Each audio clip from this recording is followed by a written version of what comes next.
Você sabe como as instituições financeiras se comportam quando identificam que uma empresa está com dificuldades para honrar os seus compromissos? Esse é o assunto que eu quero falar com você hoje. De imediato, eu lhe adianto: cuidado com os bancos que simplesmente estendem a mão para ajudar a sua empresa em momentos de dificuldades financeiras. Ao final desse conteúdo, eu lhe mostrarei algumas estratégias que tenho adotado no relacionamento com os bancos de forma a aumentar a possibilidade de captação de crédito nos momentos em que a empresa mais precisa. Então, sem mais delongas, vamos para o vídeo.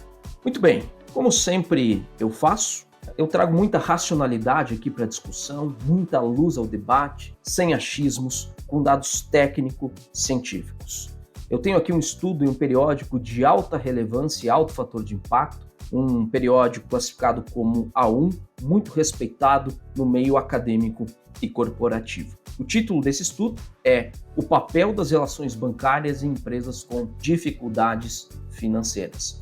O objetivo desse trabalho, portanto, foi analisar a influência das principais características dos bancos na taxa de sobrevivência de empresas em dificuldades financeiras. Um ponto que me chamou a atenção também para trazer esse estudo para vocês, além do próprio rigor metodológico, foi que esse trabalho trouxe uma sessão especificamente para falar da Soft Information Processing, que na realidade nada mais são do que o processamento de informações subjetivas, como grau de confiança e caráter do tomador de decisão. Ou seja, alguns bancos eles acabam coletando informações subjetivas para a decisão de liberação de crédito ou não.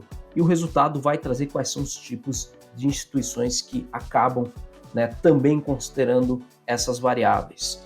Um aspecto do rigor metodológico, aqui no capítulo 4 desse trabalho, olha que interessante, ele trouxe para avaliação 319 mil empresas alemãs. Olha o tamanho dessa amostra.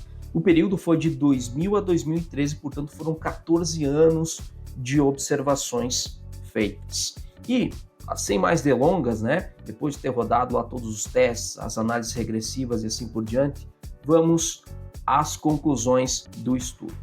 Então, para pontuar, o primeiro grande achado aqui foi o seguinte, que os bancos, eles utilizam como estratégia bancária, continuar financiando uma empresa, mesmo em dificuldades financeiras, para melhorar a situação do banco na liquidação de uma eventual dívida junto à empresa. Traduzindo, nos casos de insolvência, os bancos, identificando um momento em que a empresa ela está passando por dificuldades, muitos desses bancos acabam oferecendo um crédito adicional ou talvez uma condição diferente em termos de prazo para simplesmente trocar uma dívida subordinada por uma dívida sênior. O que isso significa? Eles trocam uma dívida que, no caso de insolvência, ficaria lá embaixo na fila para recebimento, para uma dívida chamada dívida sênior.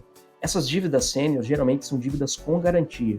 Então, muitas vezes é aquele momento lá em que o gestor ele decide por colocar lá como alienação algum bem, algum ativo que a empresa tem ou mesmo que o proprietário tem e assim por diante. Então, essa é uma estratégia bancária de continuar financiando, estendendo talvez lá um prazo, colocando uma oferta maior para realmente se posicionar melhor no caso de insolvência. O segundo achado, bancos públicos e cooperativos são mais duros para as empresas em dificuldades financeiras. Olha só, que interessante, Esse estudo mostrou que os bancos privados da Alemanha, eles acabam oferecendo condições melhores para empresas que estão em dificuldades financeiras. Será que essa é uma semelhança com o Brasil? Daqui a pouquinho eu vou comentar mais sobre isso.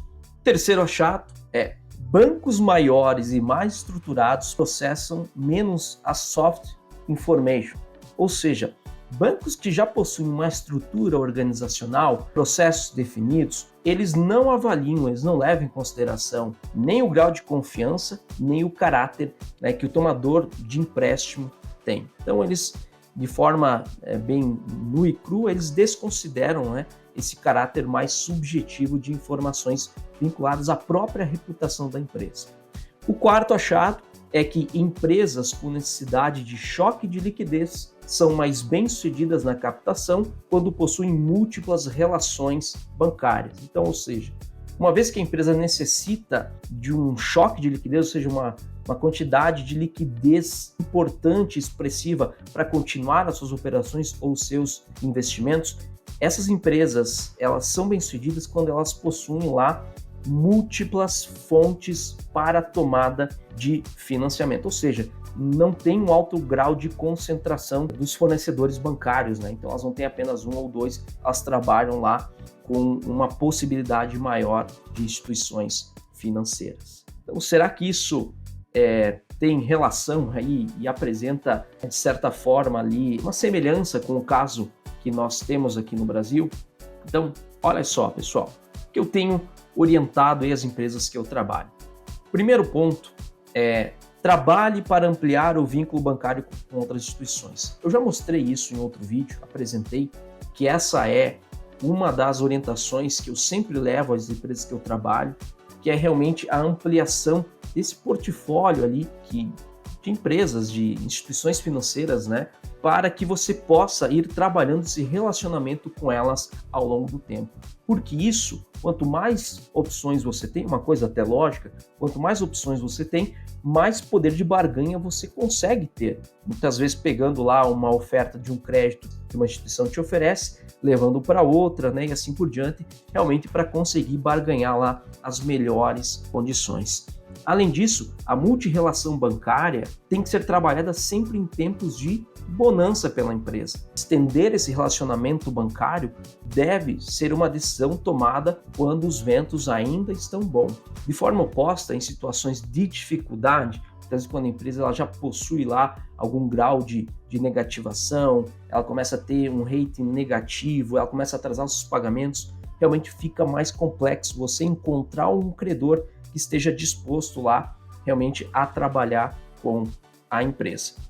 Dentro do ponto 1, eu destaco o seguinte também, que bancos públicos, e aqui eu abro um parênteses especialmente para um deles, que é a Caixa Econômica Federal, e as cooperativas, especialmente o Sicredi, são bancos mais duros para a renegociação ou reestruturação dos passivos. Eu tenho ampla experiência na renegociação de passivos com empresas e eu tenho notado que a Caixa Econômica Federal é o banco público mais duro quando você precisa renegociar um passivo. Diferente, por exemplo, do Banco do Brasil. São claramente assim duas formas de gestão, duas políticas completamente diferentes. E no que tange às cooperativas, o Sicredi, né, ele realmente também tem sido muito duro.